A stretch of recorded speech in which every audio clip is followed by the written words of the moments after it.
dina kolbu teh aya tali nu meungkeut hate urang ka langit gitu ya. Anugerah iman ya tanya nu disebat dina Quran wa tasimu bihablillahi jami'an sok cepeng pageuh ieu tali Allah secara berjamaah. Margi aya tali nu nyambungkeun kolbu urang ka langit eta tempat urang berkomunikasi teh pan ngalangkungan tali eta gitu maksudna teh. Doa dugina ngalangkungan eta, dharma dugina ngalangkungan eta gitu.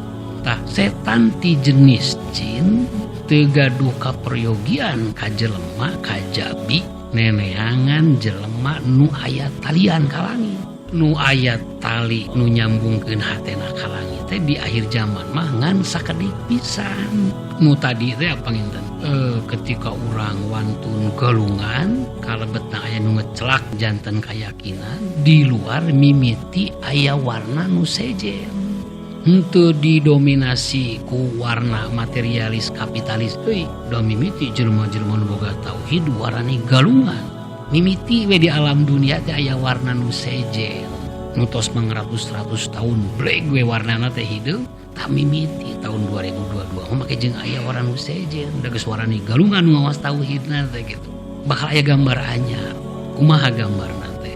Rasulullah tos terangeun gambarna siga kumaha. Dina salah sawil hadis anjeunna ngadawuh mukmin di akhir zaman lir ibarat salabar bulu bodas dina bulu sapi nu ngagebleg hideung janten sakedik pisan. Mukmin di panungtungan zaman teh. Tah tos aya eta mah irodatna teh kitu kantun dikudrotkeun. Tos aya kunna teh kantun dipayakunkeun kan.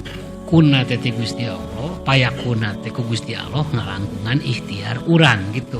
Mung gambarna tos aya. Nu janten masalahna rek ngiluan ngawarnaan moal eta masalahna. Pami rek ngiluan meureun hayu, pami moal meureun diganti pan kitu ya masalahna teh. Saur dina Al-Maidah 55 teh gitu. Lamun di antara haranjeun keukeuh wae embung migawe pagawean jihad tumuan kami rek ngadatangkeun umat nu jauh leuwih hade ti maneh ceuk Allah teh kitu.